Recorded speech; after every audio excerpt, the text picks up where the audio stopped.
अध्यात्म विज्ञान कोई धर्म या संप्रदाय नहीं है, ये स्पिरिचुअल साइंस है जो कुदरत के कानून पर आधारित है।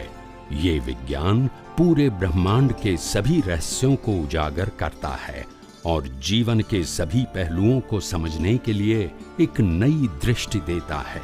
इसी को आर्ट ऑफ विजन कहते हैं, दुनिया को देखने की एक नई दृष्टि, जो अध्यात्म विज्ञानी परम पूज्य स्वामी श्री कमलेशानंद जी के निर्देशन में सनातन सत्य का अनुसंधान कर हमारे जीवन को प्रकाशित करे।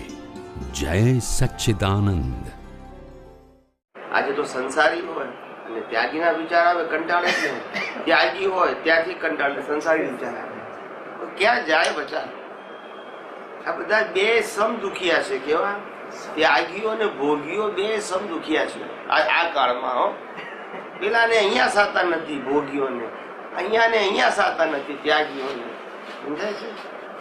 એટલે અમે તો આચાર્ય મહારાજે ચોખ્ખું જ કહીએ, આ દેરાસર બનાવો તે સંસાર છે ને આ મકાન બનાવો તે સંસાર છે। શું કીધું? મકાન તમારા પૈસાથી બનાવવાનું, મંદિર લોકોના પૈસાથી, આટલો જ ફેર છે। પણ બે સંસાર જ છે, ઉપાધિના કારખાના। શું કીધું? પહેલા પૈસા ભેગા કરવાના, પછી આ બંધાવાનું, માણસ હાથે કામ લેવાનું, ઘરના તો સાંભળે નહીં પણ બહારના હાથે કામ લેવાનું, સમજાય છે? પછી પાછું વહીવટની ઉપાધિ, પાછી એને મેન્ટેનન્સની ઉપાધિ। આના કરતા પૈણ્યા હોય તો હું ખોટું? દયાસર બંધાવા છે, ઘર જ ચલાવવાનું રે ને, ભાડાનું તો ભાડાનું। આ આટલું ઉભું કર્યું 25 કરોડનું દેરાસર, ના સમજાયું? તો સંસાર છે। અહીંયા છોકરા કરે તે સંસાર છે, ના શિષ્યો કરે તે સંસાર છે। પોતાના ના સાંભળે ને પારકા સાંભળે, બોલતા નથી બધા, સમજાય છે? આ કાળ એવો છે, આ કાળ એવો છે ભાઈ। એટલે મેં કીધું મોક્ષે જવા માટેના લક્ષણો નથી।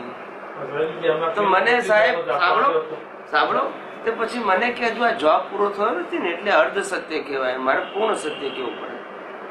એટલે પછી મને કે તો શું અમે મંદિરો ના બંધાવીએ, શિષ્યો ના કરીએ? મેં કીધું કરવાની ક્યાં કોઈ ના પાડે છે?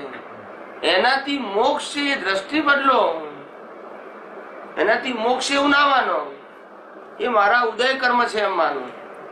હું મંદિર બનાવું છું તે ઉદય કર્મ છે, અને શિષ્ય બનાવું તે પણ ઉદય કર્મ છે, એને મુક્તિ સાથે ના જોડો। શું કીધું? સમજાય છે? મુક્તિ સાથે જોડશો એ અવળી પ્રરૂપણા છે, અને અવળી પ્રરૂપણા નરકે જવાની નિશાની છે। સમજાય છે? તમે જે છે એ બોલો કે મંદિર બનાવો, પુણ્ય બંધાય, કોઈ ના નથી પાડતું। શિષ્યોને હું ભણાવીશ તૈયાર કરીશ તો એ પુણ્ય બંધાશે, એની આપણે ના કહેતા નથી, પણ એનાથી મોક્ષ એવું ના બોલો।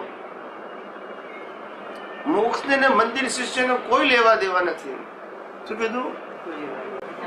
એટલું ધ્યાન રાખજો, મોક્ષનો માર્ગ એ વ્યક્તિગત છે, કોઈ કાળે સામૂહિક હતો જ નહીં, સતયુગમાં નતો। દરેક વ્યક્તિ મોક્ષે વ્યક્તિગત ગઈ છે।